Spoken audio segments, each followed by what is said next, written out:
आज हम अपने प्रिय बच्चों को क्लास 11th की केमिस्ट्री में वो जो चैप्टर हम लोग चर्चा कर रहे थे, इससे ये चैप्टर का नाम था रासायनिक साम्य अवस्था। रासायनिक साम्य अवस्था, अंग्रेजी में इसको कहते थे केमिकल इक्विलिब्रियम। केमिकल इक्विलिब्रियम ये हमारा हो गया। अब इसमें हम लोग कई टॉपिक्स पढ़ चुके हैं। आज जिस टॉपिक पर हम लोग चर्चा करना है उसका नाम है विलेयता गुणनफल। विलेयता गुणनफल अंग्रेजी में इसे कहते हैं सोलुबिलिटी प्रोडक्ट। इसका नाम है सोलुबिलिटी प्रोडक्ट। तो इसको आइए हम विलेयता गुणनफल को समझते हैं। इसके लिए क्या करते हैं, एक अल्प वैद्युत अपघट्य लेते हैं या दुर्बल वैद्युत अपघट्य लेते हैं। AgBr है, ये हमारा आबिलीन है, जल में विलीन नहीं किया गया, आबिलीन ठोस है ये हमारा। फिर यहाँ इसको जल में विलीन कर दिया गया है, ये हमारा विलीन है लेकिन अभी टूटा नहीं है, अवियोजित है। विलीन है लेकिन अवियोजित ठोस है, ये हमारा है। और फिर इसको जो है विलीन अवियोजित है। अब ये यहाँ आयन में टूट गया है, Ag ion plus Br ion, ये हमारा हो गया। अब हम क्या करेंगे कि विलीन अवियोजित अणु और आयन के मध्य लॉ ऑफ मास एक्शन लगाएंगे, ये हमारा आयन है। अब यहां हम लिखते हैं विलीन अवियोजित अणु और आयन के मध्य लॉ ऑफ मास एक्शन लगाने पर ये हम लगाएंगे लॉ ऑफ मास एक्शन लगाने पर।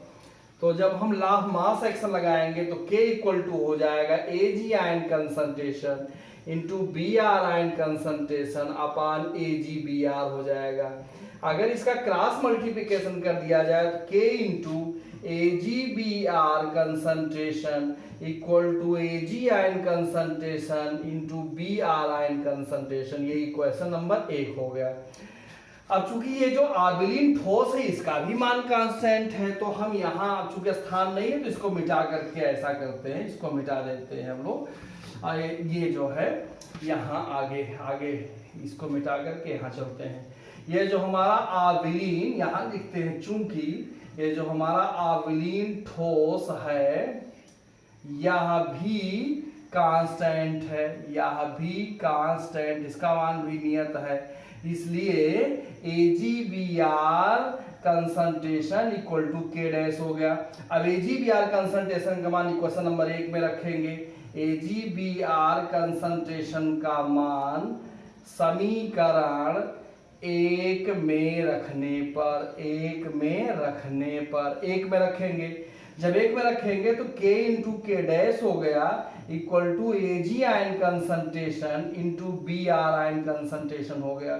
अब हम जानते हैं कि दो कांस्टेंटों का गुणनफल एक तीसरा कांस्टेंट हो जाएगा, K into K dash equal to KSP, और इसका KSP हो जाएगा equal to Ag ion concentration into Br ion concentration, ये हो गया। जहां KSP को हम विलेयता गुणनफल कहते हैं, ये हमारा हो गया विलेयता गुणनफल या सोलुबिलिटी प्रोडक्ट, ये हमारा हो गया। Ag ion concentration Br concentration, ये कंप्लीट हो गया। अब इसकी परिभाषा है स्थिर ताप पर किसी दुर्बल वैद्युत अपघट्य के या अल्प वैद्युत अपघट्य के आयनों की सांद्रताओं का गुणनफल एक कांस्टेंट होता है जिसे हम KSP से प्रदर्शित करते हैं, इसे ही विलेयता गुणनफल कहते हैं। एक बार पुनः, स्थिर ताप पर किसी अल्प वैद्युत अपघट्य या दुर्बल वैद्युत अपघट्य के आयनों की सांद्रताओं का गुणनफल एक कांस्टेंट होता है जिसे हम KSP से प्रदर्शित करते हैं, इसे ही हम सोलुबिलिटी प्रोडक्ट या विलेयता गुणनफल कहते हैं। आशा करता हूं ये टॉपिक समझ में आया होगा। अब हम लोग नेक्स्ट टॉपिक पर विलेयता और विलेयता गुणनफल में संबंध पर चर्चा करेंगे। तो हम सभी लोग अब दूसरी टॉपिक पर चर्चा करने जा रहे हैं, विलेयता और विलेयता गुणनफल में संबंध पर। तो आइए चर्चा करते हैं विलेयता और विलेयता गुणनफल संबंध। ये हमारी हेडिंग है, विलेयता और विलेयता गुणनफल में संबंध, ये हमारा हो गया। सबसे पहले तो हमें जान लें कि विलेयता को हम किससे डिनोट करते हैं, यस से प्रदर्शित करते हैं। विलेयता गुणनफल को हम KSP से प्रदर्शित करते हैं। तो विलेयता और विलेयता गुणनफल संबंध में प्रदर्शित करने के लिए पहले हमें दो शब्दों से परिचित होना पड़ेगा। जैसे ये हमारा द्विअंगी है, ये हमारा त्रिअंगी है। द्विअंगी वैद्युतघट्ट की विलेयता और विलेयता गुणनफल में संबंध, और त्रिअंगी वैद्युतघट्ट की विलेयता और विलेयता गुणनफल में संबंध। तो हमें सबसे पहले द्विअंगी जानना होगा कि हम द्विअंगी किसे कहते हैं। ये हमारा एक अल्पवैद्युतघट्ट है, मान लेते हैं AB आयन है। अब इसमें हम इसका जो है इसे आयन में तोड़ेंगे तो ये आयन बी आयन हो जाएगा। तो ये यहाँ धनात्मक का भी एक मॉलिक्यूल है, ऋणात्मक का भी एक है, यानी एक धन और ऋण में एक अनुपात है, एक का अनुपात है 1:2 हो गया, तो ये हमारा द्विअंगी हो गया। अभी हम 1:2 हो जाए तो ये त्रिअंगी हो जाएगा, 1:2 2:3 हो जाएगा, 2:1 हो जाए तब भी 3 हो जाएगा, तो ये दोनों त्रिअंगी हो जाएंगे। त्रिअंगी कैसे होता है, जैसे AB2 है हमारा, या 2 या हमारा जो है A2B है, इसका आयनाइजेशन करेंगे तो A आयन हो जाएगा प्लस 2B नेगेटिव हो जाएगा, और 2B नेगेटिव हो जाएगा। यहाँ है अगर तो ये 2A जो है हमारा 2A हो जाएगा हमारा, और 2A पॉजिटिव प्लस B पर डबल नेगेटिव हो जाएगा। इस तरीके से हमारा हो जाएगा। ये हमारे त्रिअंगी हो गए। तो द्विअंगी त्रिअंगी हो गया। अब हम द्विअंगी वैद्युतघट्ट की विलेयता और विलेयता गुणनफल संबंध दिखाने जा रहे हैं हम लोग। तो हमारा हेडिंग हो जाएगा इस तरीके से, यहाँ विलेयता और विलेयता गुणनफल संबंध लिखा ही है तो यहाँ लिख देते हैं द्विअंगी वैद्युत अपघट्ट, द्विअंगी वैद्युत अपघट्ट की विलेयता और विलेयता गुण संबंध। एक एग्जाम्पल लेते हैं AB, इसका आयनाइजेशन किया तो ये आयन और प्लस बी आयन हो गया। अब माना AB की जो विलेयता है 10 ग्राम अणु प्रति लीटर है, ये हमारा हो गया, और इसका जो है 10 ग्राम प्रति आयन है, 10 ग्राम आयन प्रति लीटर है, ये हमारा हो गया। यहाँ भी 10, इसका बी आयन का भी 10 ग्राम आयन प्रति लीटर हो जाएगा। अब अगर यहाँ हम लोग विलेयता गुणनफल का फार्मूला लगा दें तो हम जानते हैं कि विलेयता गुणनफल के परिभाषा के अनुसार किसी दुर्बल वैद्युतघट्ट के आयनों की सांद्रताओं का, ये सांद्रता लग गया, आयनों की, ये भी आयन है, ये बी आयन है, तो आयनों की सांद्रताओं का गुणनफल एक कांस्टेंट होता है जिसे KSP से प्रदर्शित करते हैं, इसे ही विलेयता गुणनफल कहते हैं। अब वे आयन कंसंट्रेशन का मान 10 ग्राम आयन प्रति लीटर है तो इसका वैल्यू यस हो, इसके स्थान पे यस हो गया, इसके स्थान पे यस हो गया, तो ये हमारा KSP बराबर हो जाएगा यस स्क्वायर, या यस बराबर हो जाएगा √KSP, ये हमारा हो गया यस बराबर √KSP हो गया। अब यहाँ यस हमारा विलेयता है, यस हमारा जो है ये विलेयता है, और KSP जो हमारा है ये विलेयता गुणनफल है, विलेयता गुणनफल है, ये हमारा हो गया। ये तो हो गया द्विअंगी वैद्युतघट्ट की विलेयता और विलेयता गुण संबंध। अब हम लोग इसी प्रकार त्रिअंगी वैद्युतघट्ट की विलेयता और विलेयता गुणनफल को समझेंगे। तो आइए चर्चा करते हैं त्रिअंगी वैद्युतघट्ट की विलेयता और विलेयता गुणनफल में संबंध, इसको देखते हैं। तो इसमें एग्जाम्पल AB2 लेते हैं, इसका आयनाइजेशन करेंगे तो ये पर double positive plus 2B negative ऐसे हो जाएगा। तो यहाँ इसका वही चीज 10 ग्राम अणु प्रति लीटर हो जाएगा, यहाँ 10 ग्राम जो है आयन प्रति लीटर हो जाएगा, यहाँ 10 ग्राम आयन, यहाँ यस के 2s हो जाएगा, इसका यस इसका 2s हो जाएगा।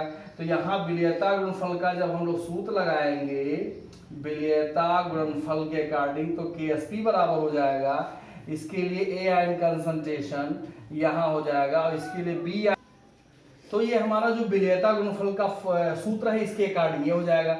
अब इसमें हम इसका वैल्यू यस रख देते हैं, इसका वैल्यू जो है इच्छा यहाँ जो है ये स्क्वायर हो जाएगा, इसमें जो है KSP इसके लिए ये दो गुणांक है इसका तो स्क्वायर हो गया। अब इसका वैल्यू यस है, इसका वैल्यू 2s है, इसका स्क्वायर हो गया, तो यस गुणे यहाँ 2 4s स्क्वायर हो गया, तो ये 4s क्यूब हो जाएगा।